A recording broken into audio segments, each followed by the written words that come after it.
Since it was the first official day, most of the classes had been introductions about what they would learn during their time at military school.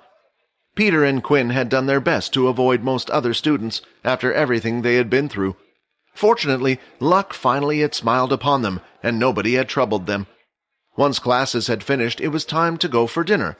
Quinn noticed he still had this pang of hunger in his stomach, so he was looking forward to dinner with enthusiasm.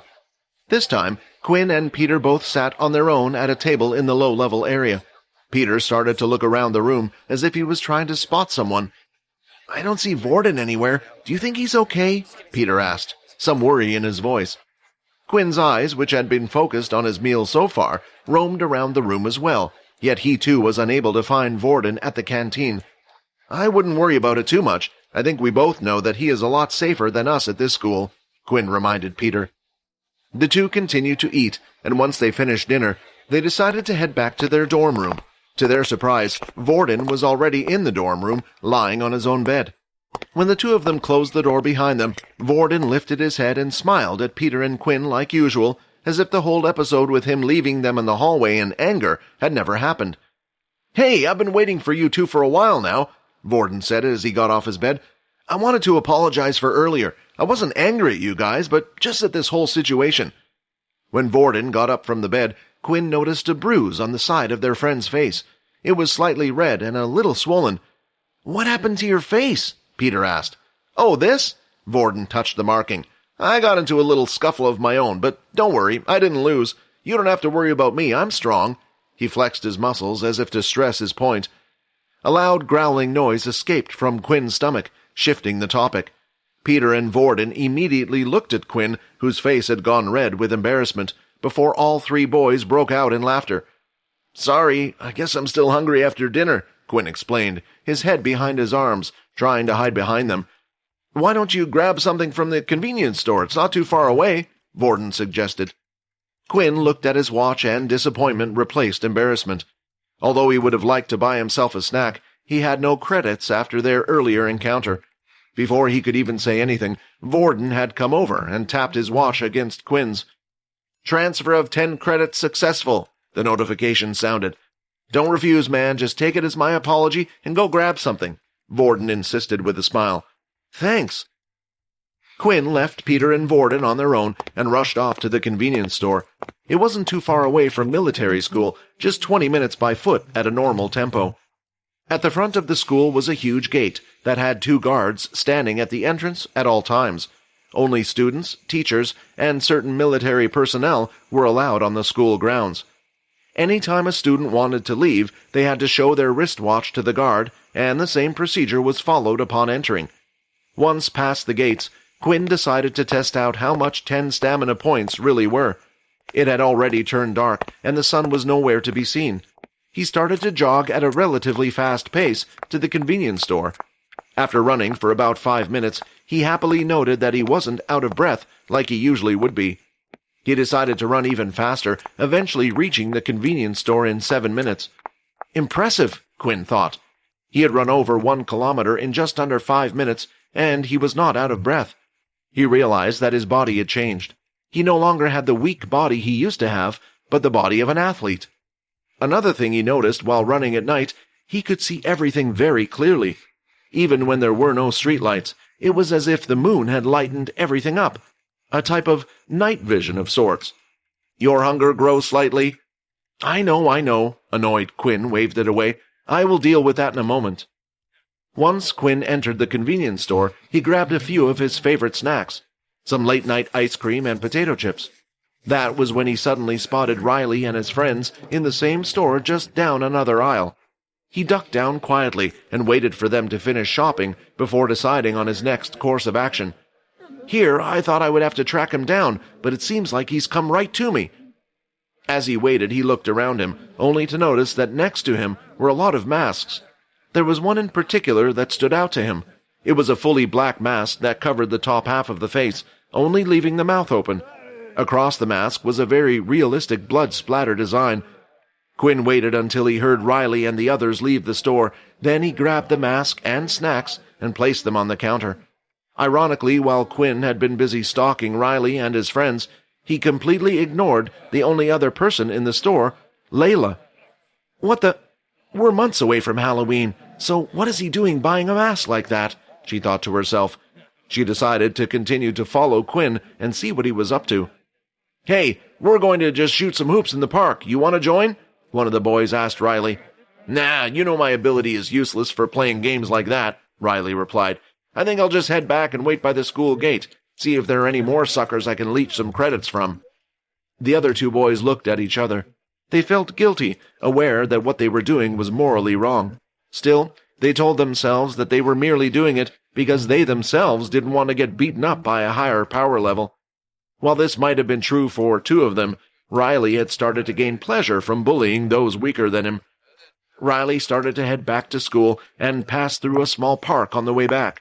The area was completely void of people at this time and had very little lighting. There were also plenty of trees for Quinn to hide behind. It's showtime. Quinn hyped himself up as he put on the mask. Quinn continued to follow Rylee through the woody area of the park, waiting for him to get a good spot before ambushing him. It was mostly dark outside, and the only visible light in the area was coming from either the moon or the single street lamp. Making sure that nobody else was around, he got ready to strike. Even if he spots me now, he won't know who to come back to for revenge, he reassured himself, adrenaline pumping through his veins.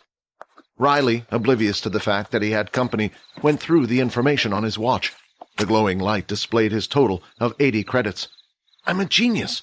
I don't know why I didn't do this sooner, he thought to himself. With this much, I have more than enough to pay off Dan, while keeping some for myself. And as long as I stay on Dan's good side, no one will try to attack me. Rylee was still lost in his daydream when out of nowhere something hit him from the side. He felt the impact on his face and staggered to the floor, holding his chin. When he looked up from where he had fallen, he saw the silhouette of a boy standing over him with a horrifying mask. Under the moonlight, it looked like real blood, making Rylee panicked. What the heck? Who are you? Rylee shouted, his voice shaking. Quinn would be stupid to answer this question. He wanted to finish the fight fast. He ran up to Rylee and threw another kick. Alas, this time Rylee was prepared and lifted his hands, managing to block the kick. What's worse, when Quinn's leg hit Rylee's hands, it felt as if he had kicked against solid rock. God damn it! Quinn cursed, as he quickly leaped backward. He lifted his trousers and saw his leg was badly hurt. It looked like his bones had even bent in slightly. What? Rylee was confused as he watched his attacker fall back. Then the boy spotted his attacker's glowing wristwatch, which lit up brightly in the dark, displayed the number 1. Rylee started to laugh, convinced of his superiority. You must be one of the students I took credits from earlier. Let me guess, you thought you could get some revenge, huh? Nice try, but that's all it was. Quinn quickly used his inspect skill on his opponent. Name, Rylee Blade. Race, human. Ability, hardening. HP, 8 of 10. Blood type, B+. Damn it! No wonder my leg felt like it hit a rock. Although Quinn's initial surprise attack hadn't been enough, he still felt like he could win this fight. He charged in once again, this time throwing a fist. The attack was faster than Rylee had expected, not giving him time to use his hardening skill, and therefore taking the blow right in the face. Rylee staggered back, nursing a broken tooth. The punch was hard, and he was beginning to doubt the validity of his attacker's wristwatch. Quinn threw another punch with his other hand, but Rylee had predicted this, and had managed to harden his face in time. When the fist hit the hardened face, once again Quinn felt like he was hitting a rock. Your fist is broken. 7 of 10 HP. Quinn screamed in pain and stepped back, creating some distance between the two. Damn! What am I meant to do if he keeps hardening his body? Quinn was getting desperate. However, soon enough another thought came to mind. If Rylee was able to harden his body, then why didn't he keep it hardened all the time? If he had, then Quinn's first attack wouldn't have gone through. Either it took up too much energy, or he simply was unable to. Given his level 2.5 ability, Quinn was willing to bet that it was the latter. Most likely Rylee was only able to harden a single part of his body at a time. It was just a theory, but Quinn had nothing to lose, and this gave him a plan. He ran forward at Rylee once more, shouting, I'm going to punch that ugly face of yours, even if it's the last thing I do. Rylee hardened his face and was ready to laugh at his attacker once again, ending up hurting himself. But at the last second, Quinn changed his punch into a kick, aimed at the boy's unprotected stomach. It worked, Quinn thought, as the other bent over in pain. Next, he feigned a knee towards Rylee's stomach, only to end up punching him on the back of the head. Receiving the attack, Rylee lay on the ground defenseless. With one last fast, swift attack to the back of his head, the red-haired boy got knocked out. Second fight has been completed. 50 EXP received. Additional reward 20 EXP received. 100 of 100 EXP. You have reached the maximum amount of EXP. Would you like to level up? Would I like to level up? Why even bother asking? Quinn wondered what possible reason he might have to not immediately accept. Once you have leveled up, any changes will be irreversible. Not heeding the warning, Quinn shouted out, "Who cares? Yes!" Congratulations, you are now level 2. Evolution process has started. Evolution? What the fuck? His euphoria from a moment ago had instantly vanished, replaced with a large stabbing pain in his heart. The organ started to beat faster than it had ever done before, the blood rushing through his veins all over his body. The excruciating pain was too much for him. Falling on his knees, he tried his best to refrain from screaming, afraid he might alarm someone. The pain continued to spread throughout his body. He was so focused on that feeling that he failed to notice that his broken hand was healing alongside his leg, his full attention on the sharp stabbing pain, now in his teeth. To Quinn, the torturous experience had lasted a lifetime, yet in reality only 5 minutes passed before a new notification appeared before him. Congratulations, you have successfully evolved. You are now a halfling. Quinn stared at the words the system was showing him, unable to make sense of them. He had never heard of the term halfling before, and apparently the process was irreversible.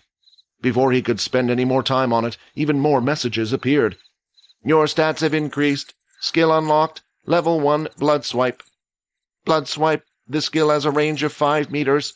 It will fire out a red line of energy from the user's hands.